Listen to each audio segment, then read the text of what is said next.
Are you three? Fine. There are three groups of people you will always find in your life. Now listen please. This applies to business, applies to ministry.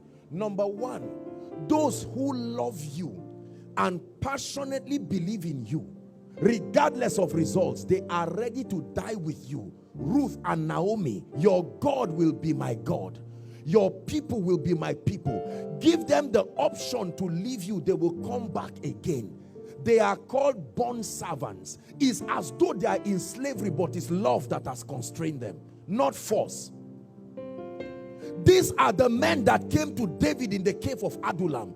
There was no hope. David was a frustrated failure in the cave of Adullam. But they left the pleasure of the palace and came. They covenanted with themselves that David, we will make you king. All kinds of people. Pastor, anyone that is not in the cave of Adullam should not be in the palace with any man of God. If you cannot endure the embarrassment of the cave, you do not deserve to be featured in the palace.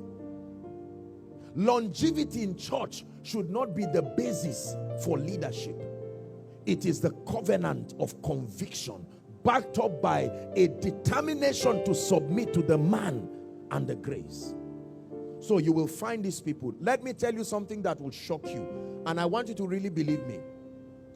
If you find 10 of this kind of people in your life, you are about the most fortunate person on earth today.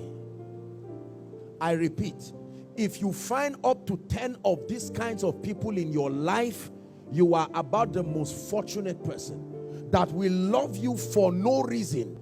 They are not interested in results. Result is only an addition, a consolation to why they are with you.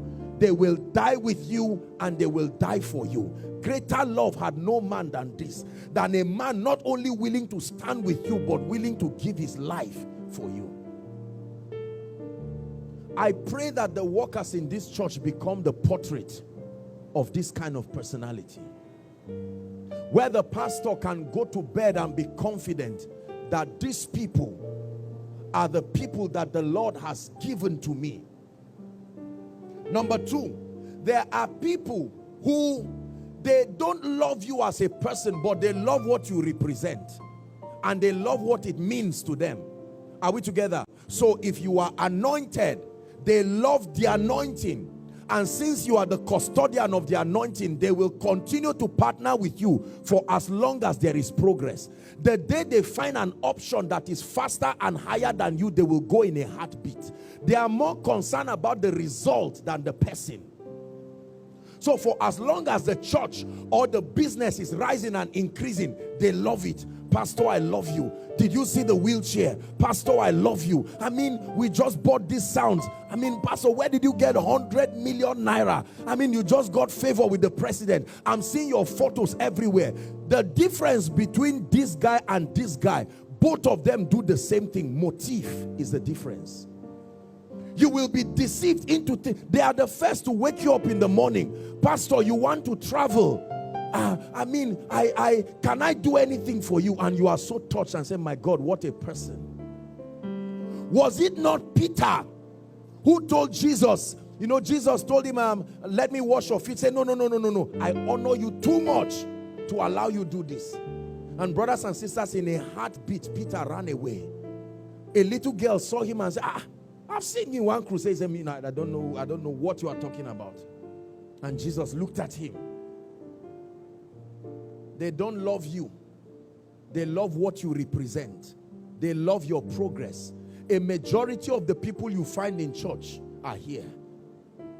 There's nothing wrong with partnering with a man, and then, there is a dimension of leadership that is motivated by results. But brothers and sisters, listen, let me tell you the truth. In the days that we live, your love and your commitment must be beyond result for you to be fruitful. So you find these kinds of people. The third are people who don't like you. They don't even believe in what you stand.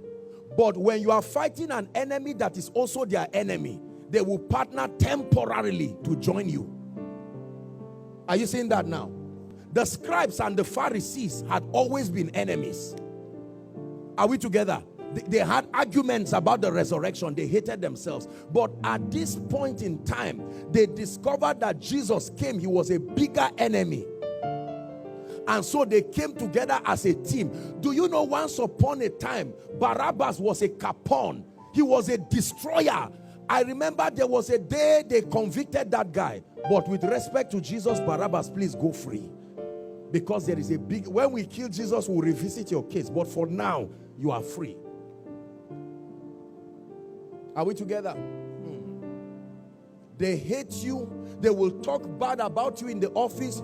But just because something is about to happen and they are retrenching all workers, all, including you and them, you now form a team, a union, and advocates the interest.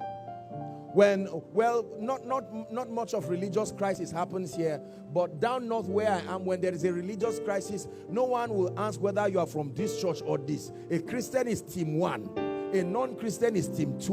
When the crisis douses are now asked, what did you even say you were before? You see, so you are going to find these kinds of people. Let me tell you this. All the three are important in your life. This one makes you wise. This one keeps you on your goal. This one helps you know those who are worth committing your life. You cannot, if all you have are these kinds of people, you will be consoled, but you will never produce results. Because chances are that you become weak, knowing that whether or not you produce results, they are here for you. It will be unfair to just keep them loyal and not produce results. So you need these kinds of people. They will make you know. They will pressure you to produce that result. And the presence of these ones will make you wise. It's better to live with a wise enemy than a foolish friend. A friend loves you the way you are. An enemy challenges you. You must be smarter. He expands your horizon and your thinking.